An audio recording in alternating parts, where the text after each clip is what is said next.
Students आज जो आपका लेक्चर है वो चैप्टर 2 है। चैप्टर 2 में ऑपरेटिंग सिस्टम के बारे में आज डिस्कशन होगा। पिछली क्लास में हमने या पिछले लेक्चर में हमने सॉफ्टवेयर के बारे में पढ़ा था, जिसमें हमने आपको ये बताया था कि सॉफ्टवेयर कंप्यूटर प्रोग्रामों का समूह है और कंप्यूटर द्वारा जो भी काम हम करते हैं, हार्डवेयर को जो इंटरेक्ट कंप्यूटर करता है, हार्डवेयर जो हमारे से यूज़र से इंटरेक्ट करता है वो सॉफ्टवेयर की वजह से होता है और सॉफ्टवेयर कंप्यूटर की सोल होती है। तो वही एक आगे इसको और कंटिन्यू किया गया है कि सॉफ्टवेयर में हमने बढ़ाए थे आपको सिस्टम सॉफ्टवेयर, एप्लीकेशन सॉफ्टवेयर के बारे में डीपली डिस्कशन किया था। तो ये दूसरे चैप्टर में जो ऑपरेटिंग सिस्टम आपका है ये सिस्टम सॉफ्टवेयर का ही पार्ट है। इसमें जो एक क्वेश्चन है आपका ऑपरेटिंग सिस्टम क्या है, इसकी क्या आवश्यकता है, तो इसको थोड़ा समझिए कि ऑपरेटिंग सिस्टम एक सिस्टम सॉफ्टवेयर है जो यूज़र तथा कंप्यूटर हार्डवेयर के मध्य माध्यम का काम करता है। माध्यम एक मीडियम का काम करता है तथा यूज़र को कंप्यूटर का उपयोग करने की क्षमता प्रदान करता है। जैसे यहाँ एक फिगर बना है, हमने बताया था कि आप जब भी कोई कंप्यूटर खरीदते हैं तो वो हार्डवेयर कहलाता है। उस हार्डवेयर को यूज़र से इंटरेक्ट करने के लिए उसमें सॉफ्टवेयर्स डालने पड़ते हैं। तो कौन से सॉफ्टवेयर, जैसे ही हार्डवेयर आएगा तो सबसे पहला सॉफ्टवेयर होगा वो होगा ऑपरेटिंग सिस्टम। जैसे आपने सुना है वो ऑपरेटिंग सिस्टम में विंडोज़, जो आप कंप्यूटर ऑन करते हैं तो आता है आपके पास, पिछली क्लास में डिस्कस किया था, जो डेस्कटॉप आपको देता है, स्टार्ट बटन देता है विंडोज़, यही आपका ऑपरेटिंग सिस्टम है। जब ये ऑपरेटिंग सिस्टम आपका स्क्रीन पे आ जाएगा तब फिर आप अपने प्रोग्राम को चलाने के लिए उसमें एप्लीकेशन सॉफ्टवेयर डालेंगे, जो होगा जैसे वर्ड होगा, वर्ड है, टैली है और एक्सेल है। इस तरह के तमाम सॉफ्टवेयर होते हैं जिस पे आप काम करते हैं, वो एप्लीकेशन सॉफ्टवेयर होते हैं। तो उन ऑपरेटिंग जो एप्लीकेशन सॉफ्टवेयर्स हैं उनको यूज़र चलाता है। तो ऑपरेटिंग सिस्टम का मेन काम होता है आपके और आपके एप्लीकेशन सॉफ्टवेयर के बीच में एक ब्रिज का काम करना, कि जो भी बेस तैयार करेगा कंप्यूटर को चलाने के लिए, एक आधार आपको देगा, स्टार्ट बटन देगा, वही ऑपरेटिंग सिस्टम है।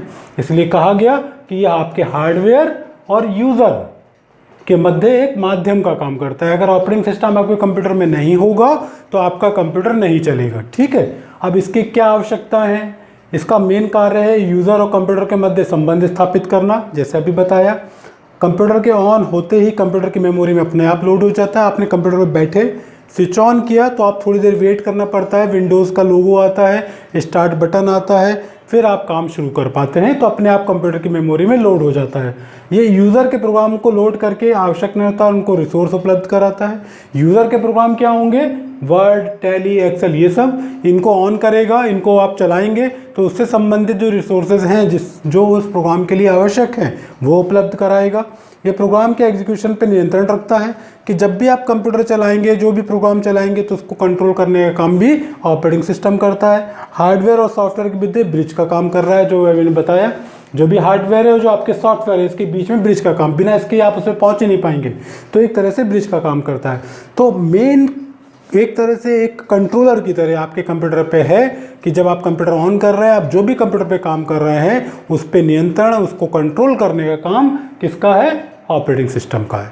ठीक है, तो इसके आगे वाले टॉपिक में आगे डिस्कशन करते हैं। इसको आपको वही नोट्स में आपको लिखना है, इतना ही, बुक में बहुत सारा दिया है, इसको रीडिंग लगाइए। रीडिंग लगाने के बाद जो आपको नोट्स में लिखना है वो इतना लिखना है कि कंप्यूटर ऑपरेटिंग सिस्टम क्या है और उसकी क्या आवश्यकता है। ये फिगर बना लीजिएगा, इंपॉर्टेंट है।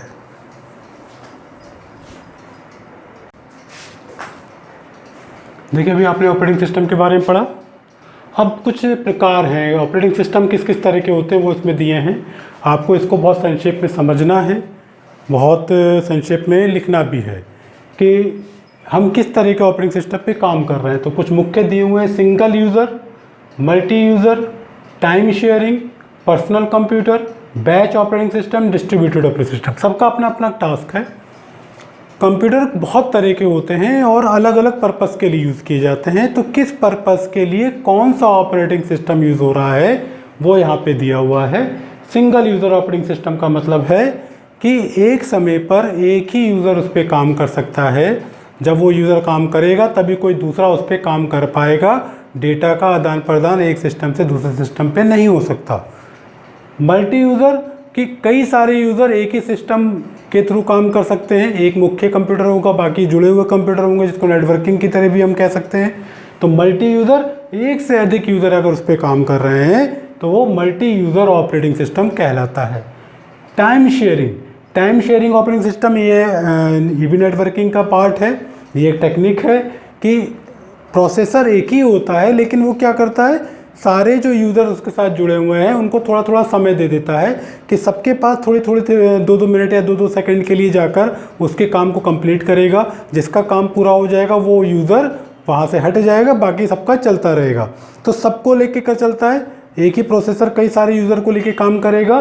This called the time sharing. Personal computer operating system जो हम लोग यूज़ करते हैं लैपटॉप में, डेस्कटॉप में, अपने कंप्यूटर पे जो यूज़ कर रहे हैं, हमें क्योंकि नेटवर्किंग नहीं करना है, शेयर नहीं करना है, तो वो ऑपरेटिंग सिस्टम कहलाता है personal computer operating system. Batch operating system होता है, ये भी अलग अलग डिपार्टमेंट में, बड़े बड़े ऑर्गेनाइजेशन में यूज़ होते हैं। बैच ऑपरेटिंग सिस्टम जो एक ही तरह के टास्क हैं, एक ही तरह के जॉब हैं, उनको एक साथ प्रोसेस करता है, जिससे काम तेज़ी से और स्पीड से होता है। Called the batch operating system. Distributed operating system, ये भी क्या करेगा, डिस्ट्रीब्यूट कर रहा है। डिस्ट्रीब्यूट का मतलब कि एक ऑर्गेनाइजेशन में कई ब्रांचेस हैं, एक टास्क हो रहा है जो कई जगह जाना है, तो ये क्या करेगा, ऑटोमेटिकली उस टास्क को अलग अलग जगह पर डिस्ट्रीब्यूट करके काम कराता है। That is why it is called the distributed operating system. ठीक है, तो जो पॉपुलर ऑपरेटिंग सिस्टम है वो कौन कौन से हैं? जनरली विंडोज़ जो आप लोग यूज़ कर रहे हैं, हम लोग यूज़ कर रहे हैं, यूपी में या इस एरिया में काफ़ी चलन में है। इसके अलावा इसका जो लोअर वर्जन है वो MS DOS, या MS का मतलब है माइक्रोसॉफ्ट, जो जिस कंपनी ने इसको बनाना है, बिल गेट्स ने। और MS DOS है दूसरी कंपनी है, सर कॉर्पोरेशन, जिसने बनाया है, वो है लाइनेक्स, और उसका लोअर वर्जन है यूनिक्स। ये जो विंडोज़ है ये GUI ग्राफिकल यूज़र इंटरफेस है, ये आपने पढ़ा होगा पहले। और ये आपका है CLI कमांड लाइन इंटरफेस।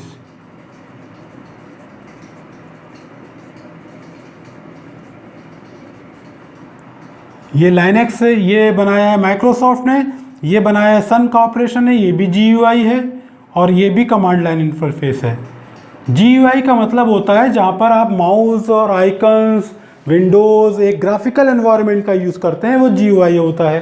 पहले जब ग्राफिकल एनवायरनमेंट नहीं था तो पहले जो ऑपरेटिंग सिस्टम कमांड लाइन, उसमें कोई माउस का यूज़ नहीं होता था, कोई विंडोज़ नहीं आती थी, आपको अपने काम को कमांड दे के कीबोर्ड से टाइप करके यूज़ करना होता था। इसका चलन नहीं होता है, ना के बराबर होता है। विंडोज़ और लाइनेक्स का चलन अब ऑपरेटिंग सिस्टम के रूप में ज़्यादा होता है। ठीक है, तो ये मेन है। इसको भी आपके जो नोट्स हैं आपके पास, उससे एक एक दो लाइन करके इसके बारे में भी लिख सकते हैं और एक शॉर्ट नोट्स तैयार कर सकते हैं। ठीक है, तो इसके बाद अगला टॉपिक अभी इसके बाद बताएंगे।